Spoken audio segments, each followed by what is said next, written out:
What's everybody? What's up? What's everybody? What's everybody doing? What's going on? We live here.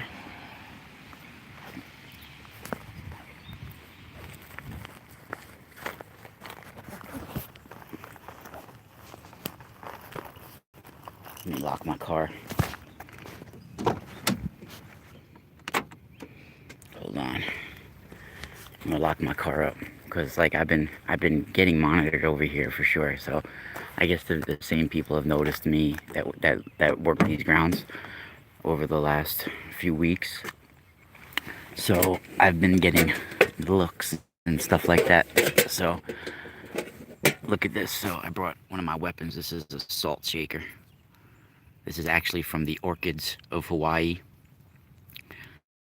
My mom got this in 1983 in Hawaii. It's a salt shaker. I keep blessed salt. This is actually blessed from a rabbi. This salt, it keeps away evil. Yeah, I have the salt and pepper shaker from the orchids of Hawaii. Hawaii has a store called the Orchids of Hawaii, but also there's very special orchids that go along with Hawaii that only bloom in Hawaii. I'm not sure how many species of orchids, but there's all sorts of rare orchids that go along with Hawaii. And let me remind you guys that I have made a really daring and risky transition into doing this full time. What do I mean by doing this? I mean being a healer. Good morning, good morning.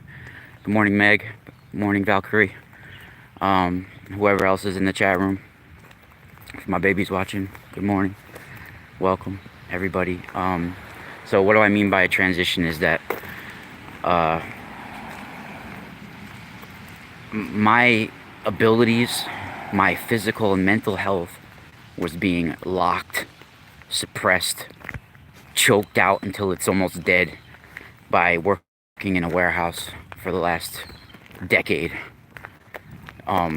So I stood up for myself at my job, thought I was being mistreated, asked for a pay raise, and I ended up getting thrown out. So that was my sign. That was my sign. Let me stop here because already this is amazing stuff where I'm walking right now. That was my sign to just take the risk, because I've been chewing on the notion that I need to get out of that business, that I need to literally go after my dream. There's no reward without risk. So I'm here risking it all to be a healer, be an author, comic book creator, musician, researcher, all of this full time. But over the last 2-3 weeks since I've made this transition, I've been literally feeling like smothered, like other forces are attacking me and preventing me from doing this transition, because I've literally been never felt this thank you, I've never felt this sort of stress before in a long time. And I've been really lethargic and really tired. And you're doing a mask right now, baby? Good. I'll be home in a couple hours and we'll really work. You know, because everybody, listen, I've been pissing off Mika too, because like I've been having to work and do stuff, and I just can't get it done because of I've been getting visions, I've been getting messages, I've been getting all sorts of things coming to me, and at the same time I've been getting attacked to try to prevent this information. So I've been having to use my protection and battle this in sleep. By sleeping and doing this, is I've been protecting my spirit and healing myself, and it's really intense. But I need to stay busy, and for me to do this full time, and if you guys have my support, I'm offering information all day long and all night. You know, I got my Patreon all day long. I'm putting information up. YouTube, my radio show, all of this. So for me to be doing this, I need your guys' support too. So if it's possible, if you've been finding my work, if you can donate, if you have even $2 or anything like that, please support me by either donating to my website, my PayPal, or right here in the chat, or subscribing to my Patreon, or subscribing to my tfrlive.com/Eye of Ra. This is my radio show. So you get something in return no matter what. And if you donate here for $40 or more, you get a crystal package in the mail that's worth over $60. Also, I have tensor tools. I have everything available. So you guys have my support. I'm always offering info. So if you can, please support me in the chat room, subscribe, press the like button, all those possible ways you can support me, because the only way I can do this full time is by having your guys' support and by being on team with you guys. So today, I wanted to continue the chat from yesterday. And for those of you just watching who don't know my websites, themysticalspiral.com is my website. My Patreon is patreon.com/themysticalspiral. Oh my God, Meg, thank you so much. Patreon.com/themysticalspiral. My radio show, which is every Saturday night from 7 to 9 Eastern. And let me guys tell you about my radio show. It's on Truth Frequency Radio Network. It's one of the best alternative radio shows out there. For 2 hours every week, I offer information that you won't find anywhere else in the world, because I have my interesting, intuitive look on things. Some of it is actually, most of it is historical fact, you know, and I also have my visions that lead me to uncover more about these past, present, and future eternal now events that are happening each day with us. And for those of you that didn't see the beginning of this video, I did bring my salt shaker. This is to protect against evil. This is from 1983. My mom got this in Hawaii from the orchids of Hawaii. See, this is a very powerful piece, and it is filled with rabbi blessed salt.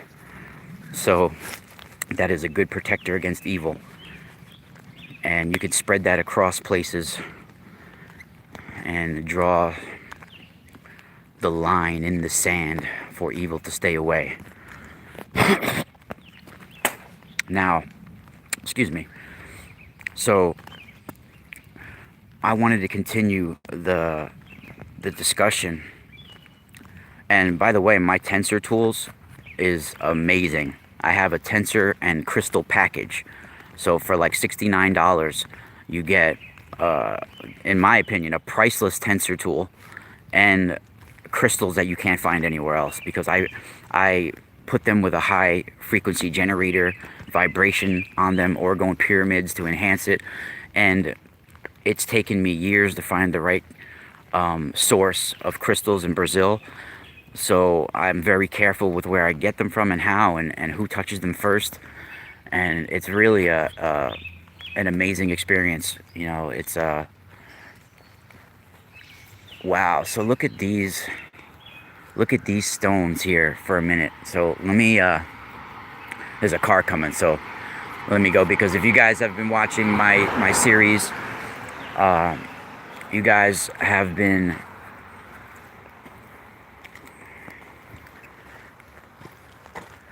so Meg, you've been donating in the chat and stuff like that, so I'll give you a really good deal on a tensor tool if you want, like really like 50% off or something like that. So, and depends how much is what you want. If you want like a whole package, I can really hook you up. So let's continue the discussion from yesterday. And look, let me flip the view. So all right, yeah, hit Mika up later. So let me flip the view for you guys just to see real quick. So you can see there was a pre-existing rock wall here. These rock walls are everywhere, and you see I'm at the like near the entrance of this place. You guys have never seen this spot. See this rock wall here? Same rock wall that goes through my backyard. I live on the other side of the fence here, all down the hill. So that's basically where um,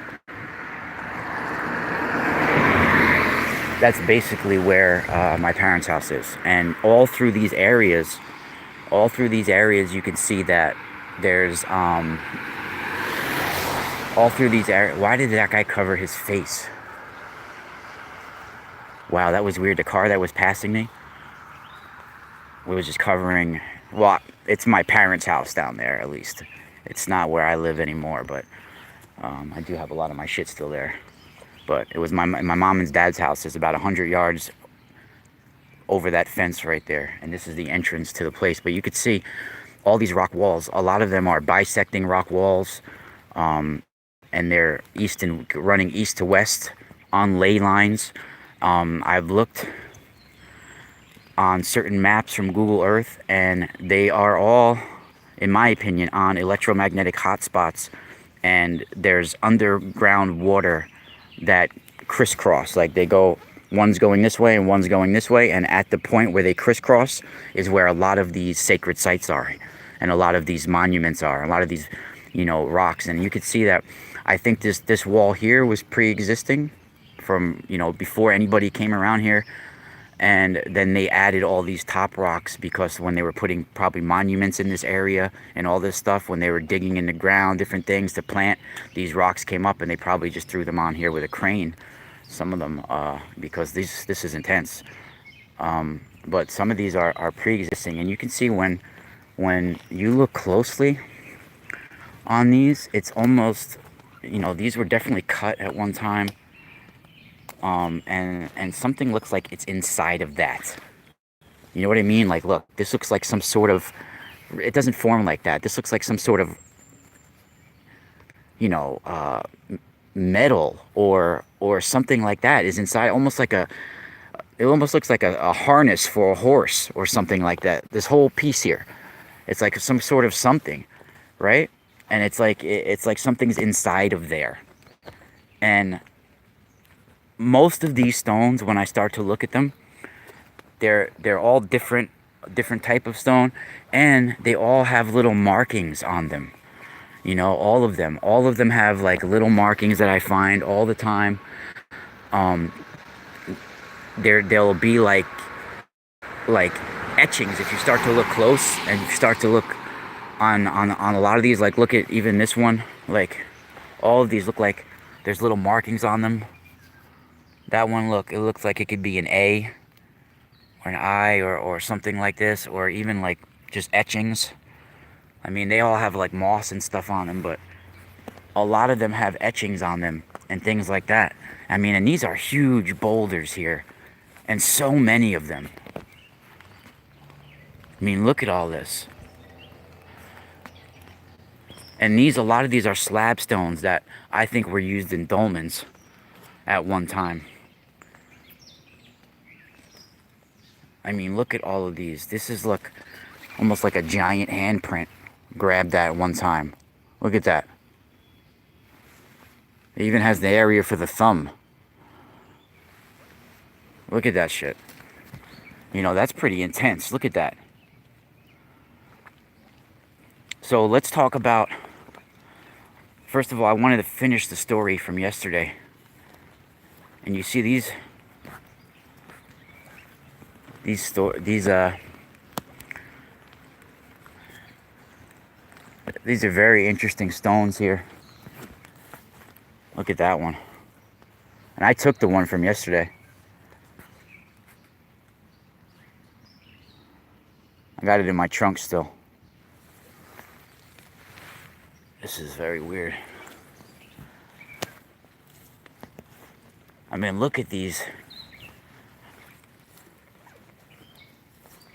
I would like to take like a geologist with me one time.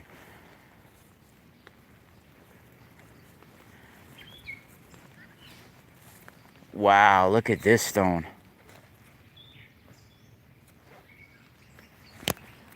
I mean, this is really intense. So let's talk about the story. Oh wow. I was bringing up yesterday. Look at these walls. I mean, these are like mini dolmens too. And whenever you see big rocks on top of other rocks, it's meaningful. All right, there's a reason why heavy rocks get put on other heavy rocks that don't belong. That doesn't happen naturally. So there must be some event going on in here today, because there's a lot of cars going up into the retreat area. They have people come stay here. There's like dormitories here, everything.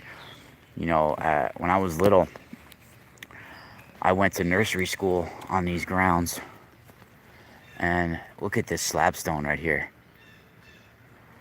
Wow. I feel like all of these stones were once are imprinted with so much information, so much energy, and so much history. There's a reason why they're guarding the facility here. This is literally, from my investigations and from my research, this is literally a retreat grounds for the saints as well, on a multi-dimensional level. After spiritual battles, during Ember Day battles, and during certain equinoxes and solstices and certain days where they have these spiritual battles, and let me remind you is that they're taking place pretty much every night now, but certain days of the certain days of the year, like the solstice and the equinox, is some of the most powerful days of the year, where the battle over sacred sites takes place, and the battle over souls takes place. And in my opinion, wow, look at this. In my opinion, from what I've seen and what I've experienced and what I've researched in these woods and in these sacred grounds, that this is a protection sacred grounds for the Catholic saints and for different sages and mystics that are being used for the Catholic Church. Different, if you want to call them saints or whatever, they come here for retreat after these battles. They come here for worship. They come here for ritual before these battles. And this is a friggin' protection grid.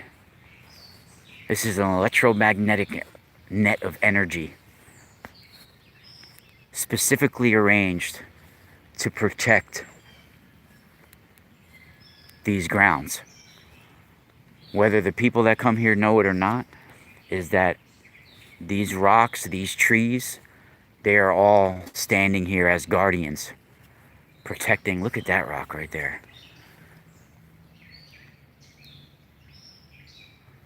Protecting these grounds. You see that they have these standing firm like little storage facilities. Look at that. Look at that right there. Is that natural? Like, holy shit, look at how this is. It's like it's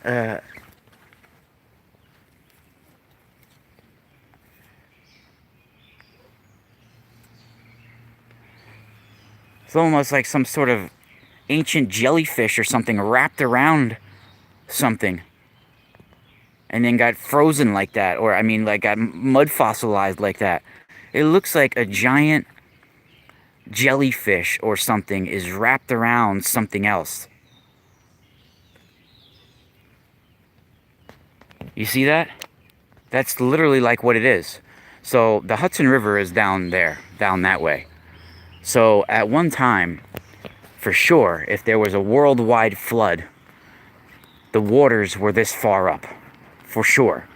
So things could have instantly got fossilized, mud fossilized, like got almost packed down in the mud and stayed like that for thousands or millions of years or whatever, you know. So that's quite possibly, that could be like a jellyfish on top of another fish or on top of a something, another rock that was once there, you know. Like, look at this. This is all forming a barrier. This is a protection barrier, and these are all running on the ley lines. You know, these are, and then you have, look at the goddess standing right there, looking right down on us.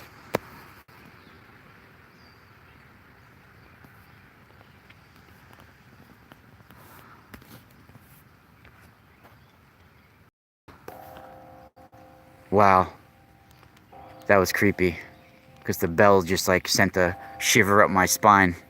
As soon as I went deep in, the bell went off. Really intense. So this is Silesian Lane.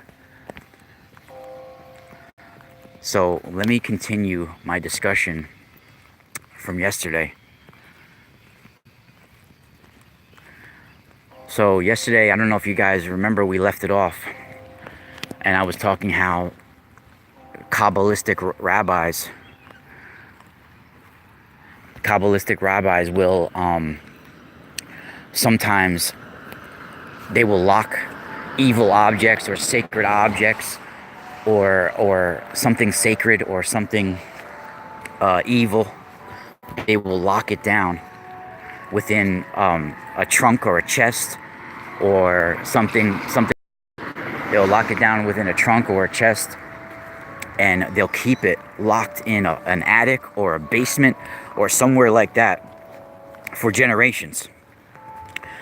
Because there's no, you know, they figured, a lot of these rabbis, these Kabbalistic rabbis, a lot of them, they figured, hey, if we bury it, it could get found, it could get eroded, there could be mudslides, it could open up and be released. If we throw it in the waters, it could be opened up, right? It could be released from underneath the water. You know, people could find it. But if we keep it, the Dybbuk box, yeah, similar to a Dybbuk box, yeah, it's very good, Meg. But yeah, the Dybbuk box also, yeah, they're usually sealed with mantras, some sort of candle. They'll put like a candle dripping of wax on it to like seal it, so it can't be disturbed or something like that. So it's like a Dybbuk box to a more extreme level.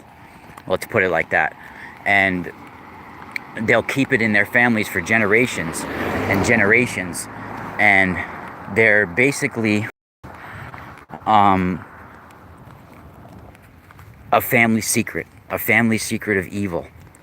And they'll usually say, you know, don't ever they'll put it in the attic or something like that and be like, don't ever disturb this, because there's evil in it or whatever. And it's a generational thing passed down from one generation to another. They'll always have to keep that house, they'll always have to keep that chest or that trunk locked, always. It's like a hidden family secret that no one goes in the attic and disturbs that chest, right? So there was this Rabbi Elihu, and he was a practical Kabbalist. And there was a family of rabbis who had this chest up in there, this evil chest up in their attic, and it was being watched over for generations and generations. And then finally, it was being spoke to telepathically by this box was being spoken to one of the children, one of the boys of the family, telepathically. It was speaking to this boy. He was getting an overcome with urge, overcome with desire to open this box, right? So eventually he was just overcome with these desires to open this box. He just couldn't take it anymore. Basically, the disembodied spirits were calling to him, calling to his psyche, activating his psyche, overcome with, see, this is one of the entrances from behind the fence that we come in, and then we walk and we're right here. See, this is the powerful little temple there, and it's to Our Lady. And you can see there's a swan on the altar. This is an ancient occult symbol of the gods and the goddesses. There's a swan on that altar. Oh, for sure, Ken. For sure, a lot of evil was let out in World War II that way. A lot. Because a lot of these houses, a lot of these rabbis are Kabbalistic practitioners, they'll have evil objects locked away. So anyway, let's get into this a little bit more. So one of these,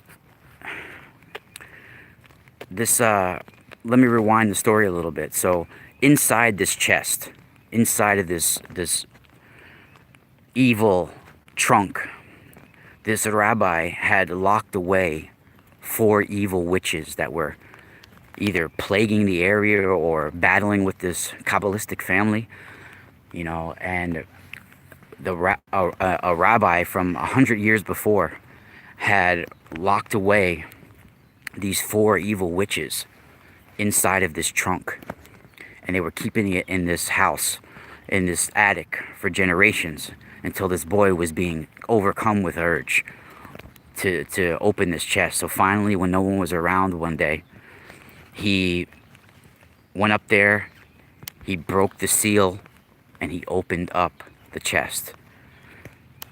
Now, immediately, these 4 evil spirits, these 4 witches, they basically embodied the boy. They went right inside of him. And now, this was a boy that was kind of skinny beforehand. And so I was talking about yesterday what led me to this story. Number 4. Yeah, so what led me to the story yesterday was I was talking about how certain saints, they can eat only the Eucharist for like 30 years or more and have bloated bellies. Yes. So, or something bloated on them, right? And you can even see that, people from other countries, if they're starving, sometimes they look like they have bloated bellies, but it goes beyond that. It's more than just a medical condition sometimes. Sometimes if somebody looks overcome with bloated, like they're pregnant, but they're not really pregnant, there can be something else inside them. Now, these 4 evil witches, they entered in, they're like malindante, I guess. They entered in this young boy. And at certain times, they would go up into his neck, and his neck would be all bloated. But most of the time, sometimes even in near his back, and they said he would look like a barrel. But most of the times, they stayed within his belly, and he looked like he was just really bloated.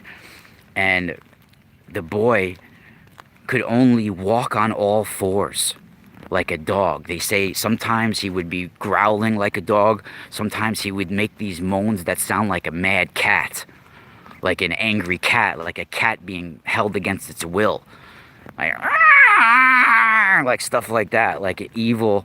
I mean, that's why the movie Exorcist, I know some of you are thinking about that now.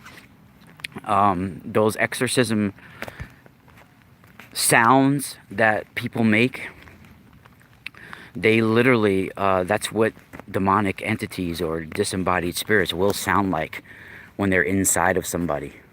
They will take control over you, where the only thing that you can do is make some sort of insane sound like an animal.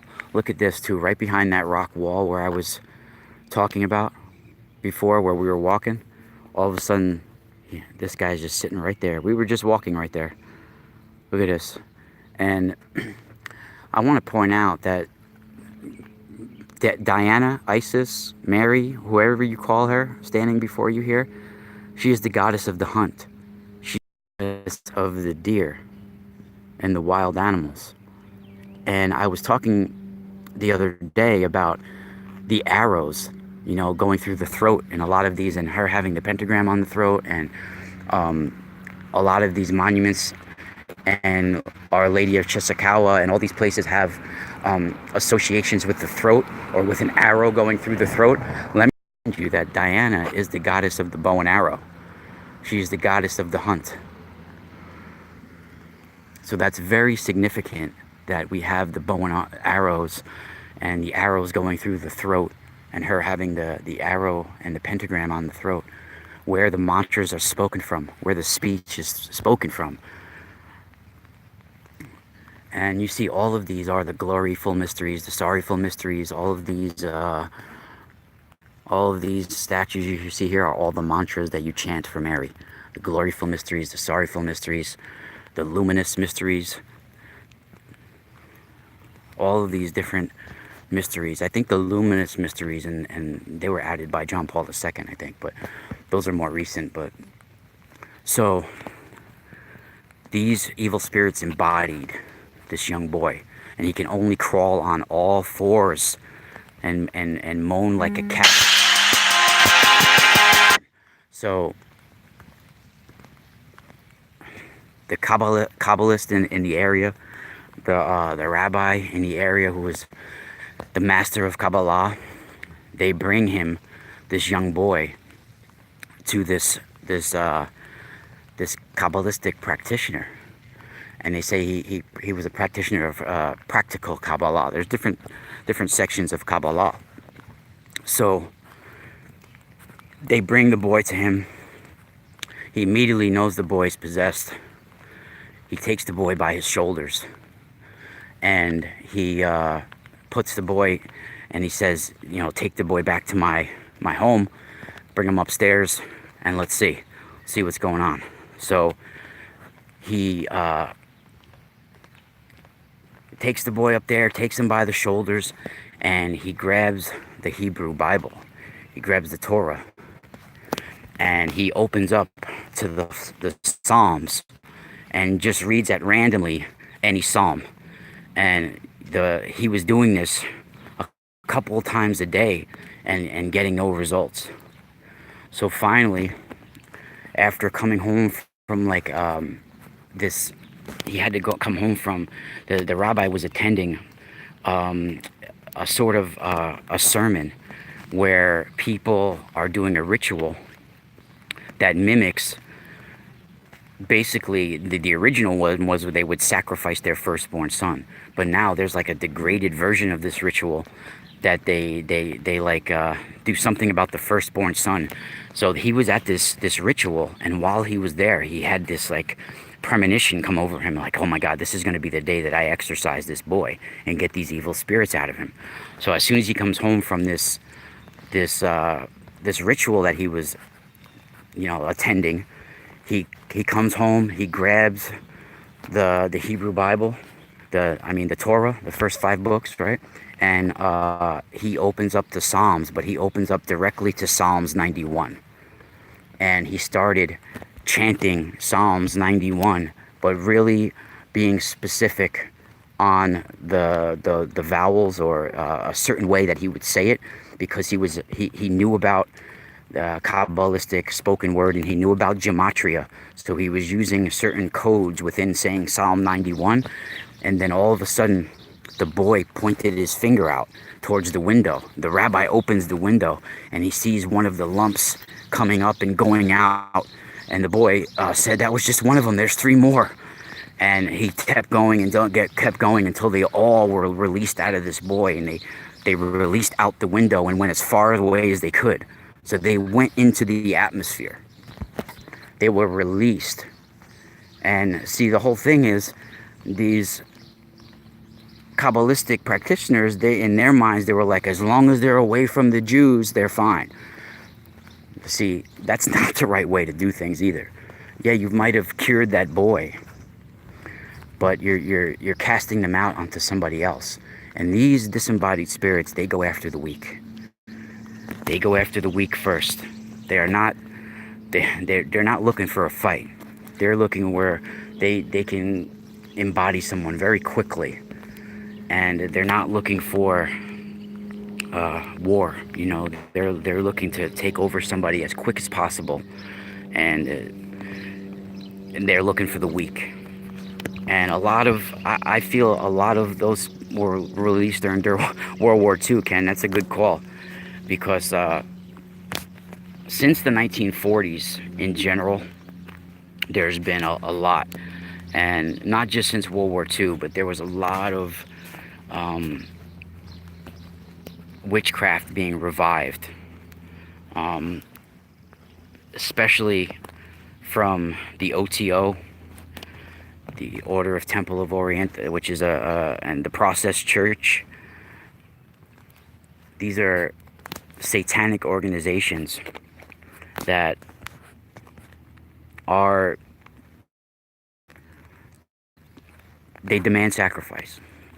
Their deities demand sacrifice, bottom line. And we're here to battle that. We're here to battle that. And there's just so much more that we can talk about too. I mean, and I've been unlocking codes, studying the Bible and the Zohar, and I've been talking about how our timeline, our reality was changed in the 12th century. Something took place, and the Zohar in the 13th century just emerges out of nowhere. And a lot of rabbis, Kabbalistic practitioners, all of these mystics and sages from all over, they were thinking the world was going to end in the 1200s. A lot of them thought in 1216 the world was going to end.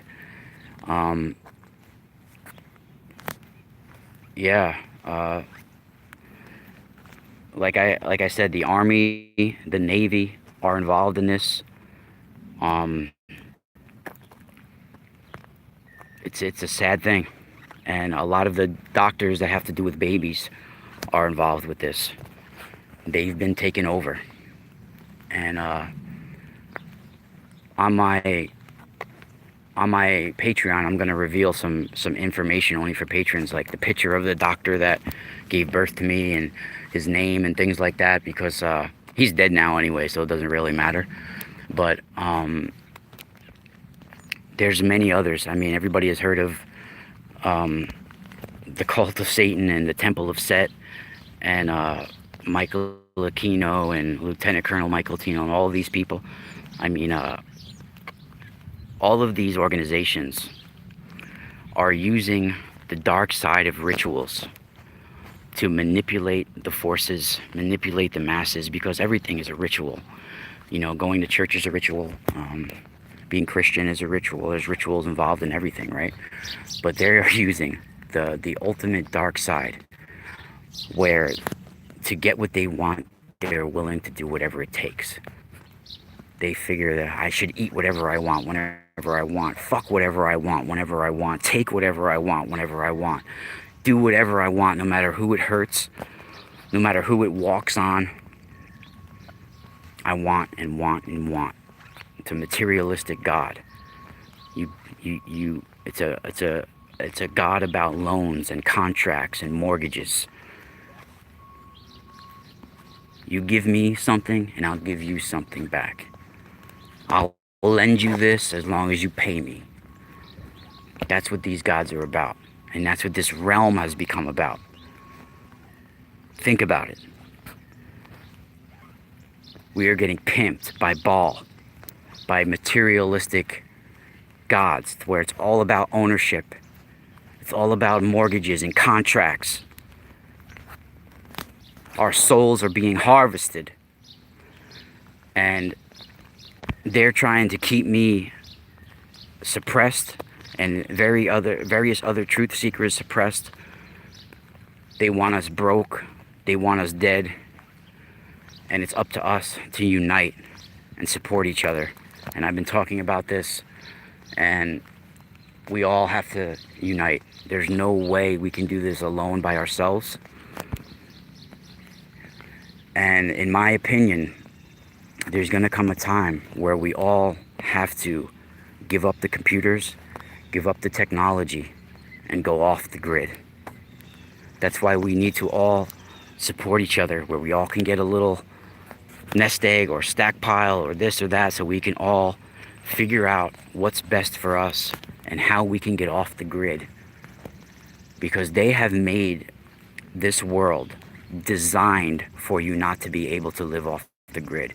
You're reliant on technology for everything. You can't even get your money without using technology. You can't even do anything. And they have made it like this. So in my opinion, and I've talked about this, my buddy Leo Zagami has talked about this, the other people have talked about this, the 666, the mark of the beast, is the internet. It's technology. And we've all accepted it to some degree already. If you have technology in your life, you've already been linked to the system. You're already linked. These disembodied spirits travel within this technology. So they're already inside of you, linked to your veins, linked to your adrenaline, linked to your dopamine, linked to your nervous system. You get a reaction every time you get a like on Twitter or a like on Facebook or this or that. It's linked right to your system. Understand that. And in Kabbalah, Vav is 6. So 666 Vav Vav Vav is also equal to WWW, the World Wide Web.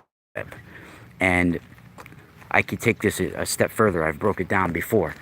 That Vav is also equivalent to Ruach. Now Vav is the part of Kabbalah that controls air. It controls breath. Yes, Monster drinks have the Vav symbol. It has the Vav symbol. It has that. It looks like a 7 kind of. There's 3 of them. So if you it's the Vav symbol. So if you look at Vav, it controls air, it controls breath, and it's equal in Kabbalah to Ruach. Ruach is also controls speech, but it's speech like the Ruach HaKodesh. Ruach HaKodesh is divine inspiration that precedes speech. It's like you speak, it precedes thought, rather. You speak without even thinking. It's something that's given to you divinely. That's what Ruach is. It's your speech. Ruach HaKodesh is your speech that's given. You just speak because something is being transmitted to you. You're not even thinking. It's just coming out of your mouth because it's like divinely inspired. And that's what this is equivalent to. And that's exactly what you have here with the World Wide Web. It's giving you what you speak. It's giving you what you believe, what's coming out of you, what you're speaking, what you're believing, what you're thinking is being relayed to you through the World Wide Web. And this is 666. This is the mark of the beast, and we've all accepted it to some degree. And the only way we can fight this is eventually we're going to come to a point where we're going to have to give up all of this technology. And it's going to be, have a good day, Ken. Thank you for always coming in the chat. I don't remember if you're a patron or not, but maybe you could hook up on Patreon. It's only $2 a month for the lowest level. And we'll see you sometime soon. Thank you for always joining in, Ken. So, what time is it? So guys, I have to stay busy. It's mandatory that I start staying busy, that I do readings, that I start selling my product and doing all this. So it's really important that I really stay busy, because like there's forces out here that are really trying to hit us intuitives and us psychics, and one thing I want to say is, please, out there, if you consider yourself a targeted individual, lose that term. Lose that term. You're labeling yourself a victim. All right? You're not a targeted individual. All right? You're a powerful individual. And when you're labeling yourself like that, you're already putting yourself in a box. And it's also an ego thing. You're also like thinking, oh my God, everybody's after me. Everybody's just like, yo, you're not that important. You're not a targeted individual. You're a human. All right? That's it. So it's not all about you. I had this revelation when I walked into a Stargate in Long Beach.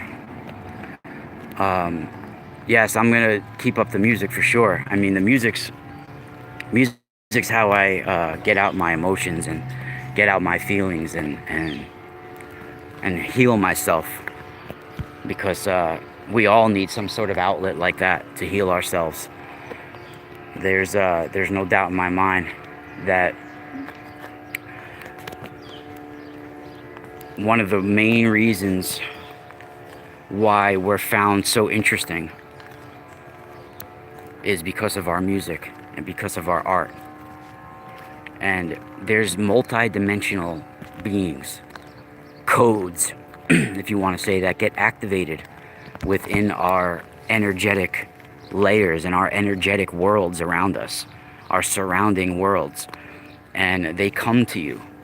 They surround you when you're producing good vibes and energetic vibes and strong art and strong emotion. Regardless of your skill level, if you have pure energy being manifested while you're playing and raw emotion, they will be attracted to it.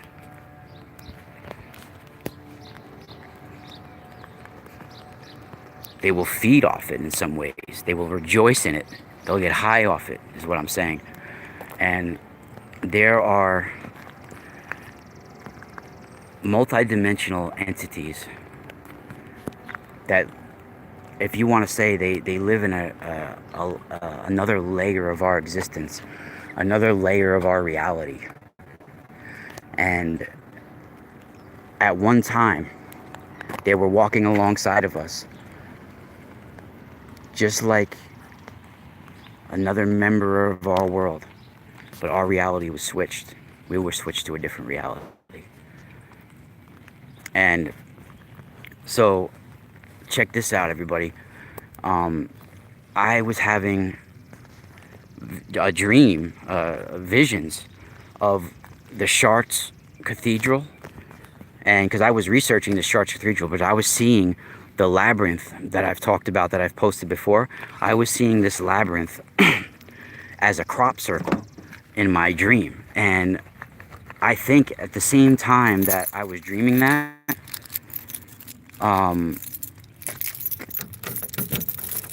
was it, he said it did, what the, well, you know what, there's the 9 muses of Mount Helicon that have to do with music and all of this, and they will interface with you. If you're a good musician, or if you're a musician like that, they'll start to interface with you, and they'll take you to another land. They'll take you to Mount Helicon, if you want to call it that, and you'll feel like you're in another dimension, another world while you're playing even.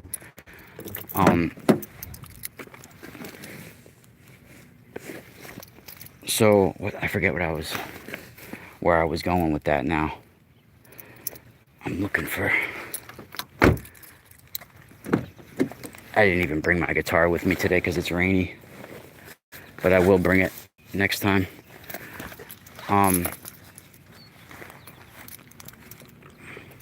So I forgot what I was, where I was going with that.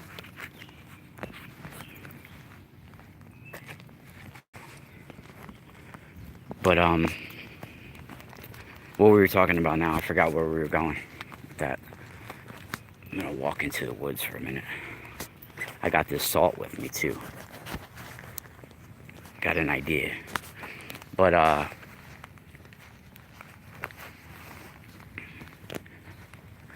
so yesterday we were talking about the saints too, and this is Padre Pio. We were with him yesterday. Wow, check this out.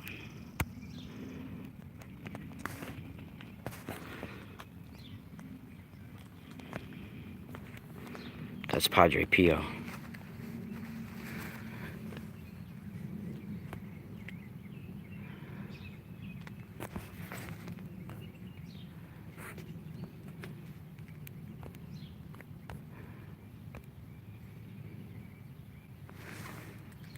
That's pretty intense.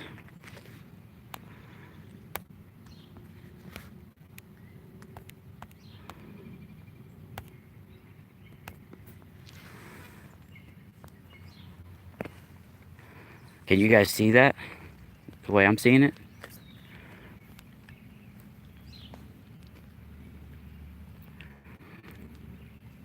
So I was talking about yesterday. Can you guys see the way I'm seeing it?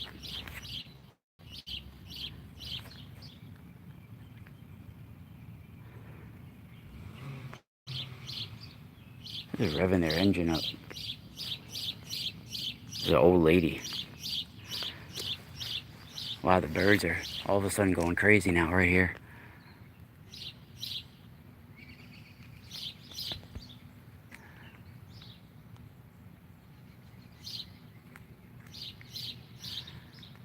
Yeah, I was talking for Hammelhead in chat room. I was talking about Padre Pio yesterday. Yes, he had stigmata. You could see. They even have the slits on his hands in the statue here. But they always had his hands covered. And they never revealed what his wounds looked like. I think they were in the sign of the pentagram. And they were literal portals. Portals sewn in blood on his hands. And disembodied spirits were entering him, and he would have these fevers of 120, 125 degrees that would break thermometers. You know, and he would be like, go get me my weapon. And what he meant by that is his rosary. He would use it as a weapon, you know. But he had also bilocation. I mean, there was so many, and that's a form of quantum tunneling. And it's like you're hooked up to the network. And superpositioning and things like this is where you can be in multiple places at the same time. All of this going on. And, you know, also, like a lot of these saints, they were filled with these disembodied spirits that would give them powers. It would activate some of their DNA, but in a darker way, where you'd be able to resurrect the dead and claim and harvest souls for your religion and claim sacred sites. So, you know, and it wasn't just Padre Pio. I mean, Saint Anthony of Padua, there were many of them. And bilocation is one of the most amazing things and mysteries that we can talk of when it comes to saints. I mean, there's many saints like the one standing before you here in marble white statue that have bilocated and continue to do so even to this day that we're talking about right now. And this is like you know, they can even be like hold on, hold on, my wife's contacting me real quick. Let me see what she wants.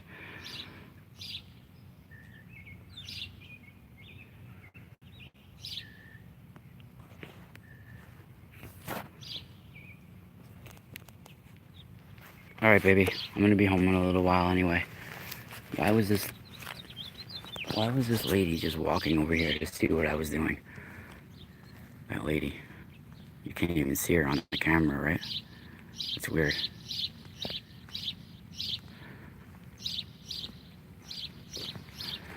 So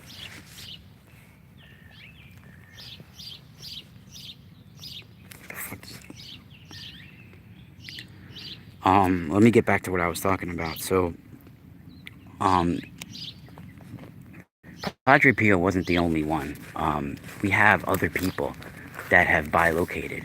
And Saint Anthony, for example, he is very very known to the Strega, the Benedante, and he basically has many stories that go along with him having bilocation as well, and raising the dead.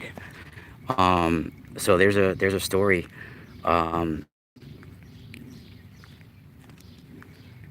that goes along with Saint Anthony, and there was a time where, you know, nobody could bother him, that he didn't want to be disturbed.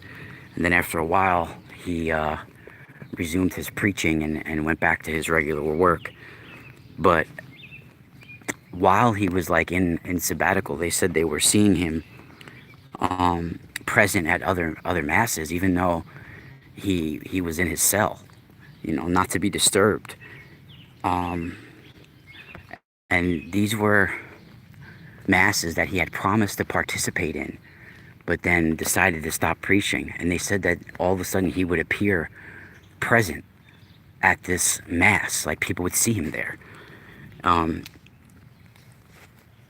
Saint Catherine of Siena, even, they would say that she would experience a sort of swoon in her soul, and it would seem that like she would be swooned up and her soul would leave her body, similar to a Benindante, and she would be like almost dead, like her body would look dead, and later on she would come right back to normal. And this is characteristics of the Benindante, of the ember days, where you would be in a heavy sleep and your soul would like leave your body for a short period of time until it returns. They have other saints, Saint Rita of Cassia. She was a widow who had tried to enter a convent after her husband died a number of times, and they were confused about her age because she would appear different times. She would penetrate locked doors, things like that. So there's this story of Saint Rita where Saint Augustine, Saint John the Baptist, and Saint Nicholas of Tolentino took her in the middle of the night and placed her right within that convent that they wouldn't let her at. And all the doors were locked, nobody came in, and the sisters had saw the hand of God, they say, and they accepted Rita because she was able to just appear there in the middle of the night. And they say that she was brought there by all these saints. So some of these, you don't know if they were true or not, or what happened, but what is really crazy is that some of these saints, I think people are dropping out right now.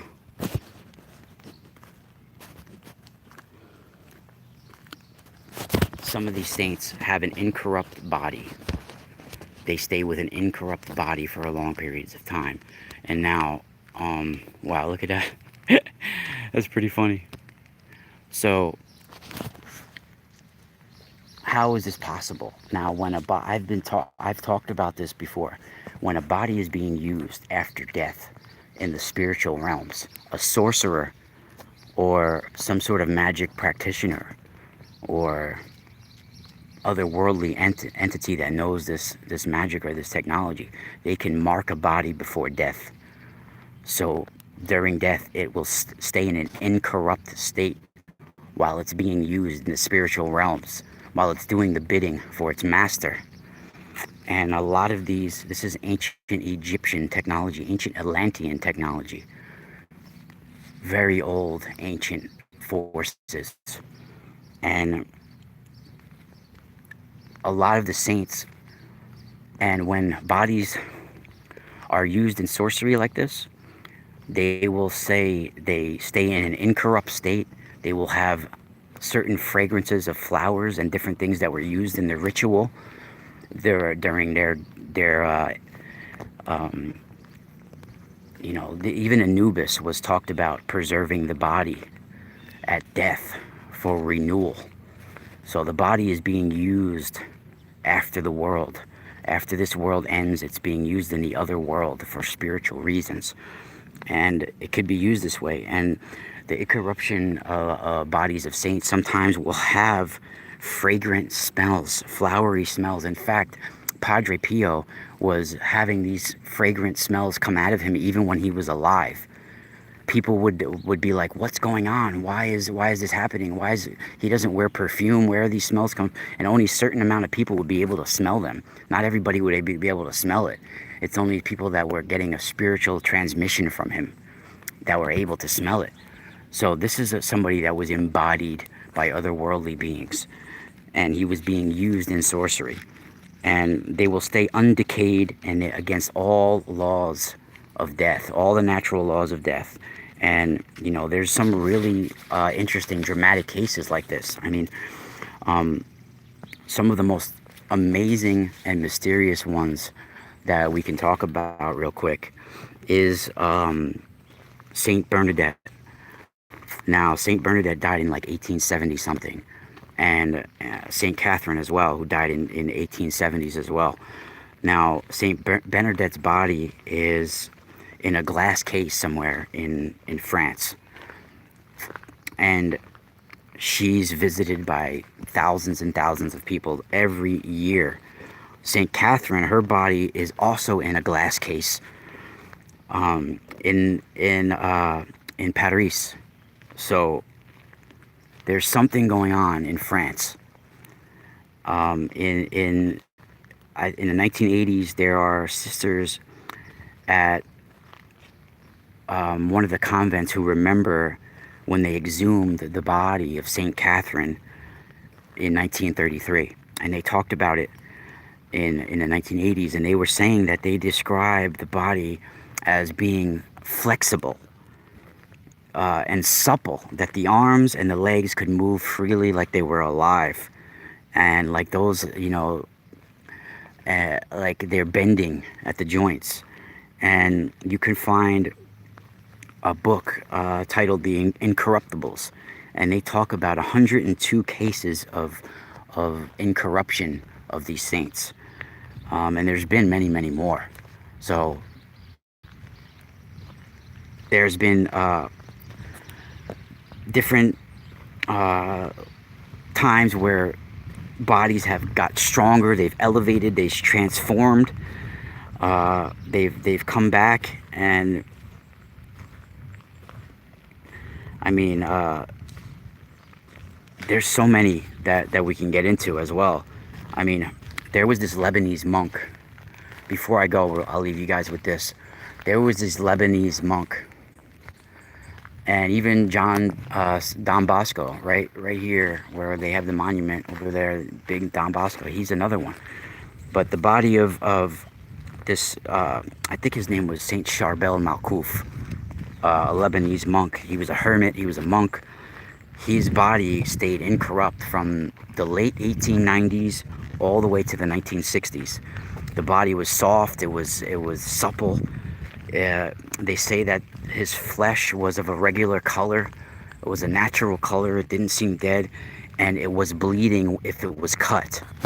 That it would actually bleed if it was cut, and it would actually perspire a certain type of fluid for years after the guys died. And he was actually, I mean, they actually called him the living dead saint, this Lebanese monk. And they say it was like 67 years that his body didn't start to decay.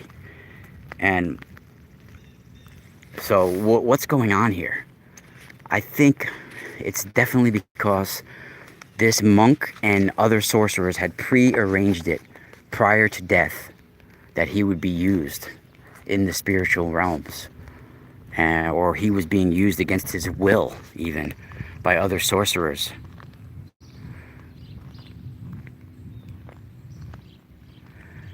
Yeah, well, part of being an Etruscan shaman and a strega and a benedante is being able to tap into an exhaustible record of mystics and stories. Back in the day, I would be the one at the campfire relaying the old stories of the ancestors, and playing the music around the campfire. This is who I am. So, I mean, I've talked about all sorts of things, and when bilocation happens, you can travel more than a rocket. Forget about from Florida and NASA and all these things, but when you travel in the multiverse, you can move light years faster than a rocket. You just have to be able to lock onto the right vibration, the ancestral memory of the past, and you can instantly be there. We can move faster than rockets. We'll see you tomorrow. Spiral out. Hey, subscribe now. Don't remember, if you're not a patron, subscribe right now if you like my information. $2 gets you in the door. Check me out at themysticalspiral.com for crystals, tensor tools, readings. I'm making this transition for full time, so please support me. Mysticalspiral.com, patreon.com/themysticalspiral. There's info there. It's going to blow your mind. $2 will get you in the door. The higher forms get you more. Thank you for listening, everybody. I hope you had an amazing time.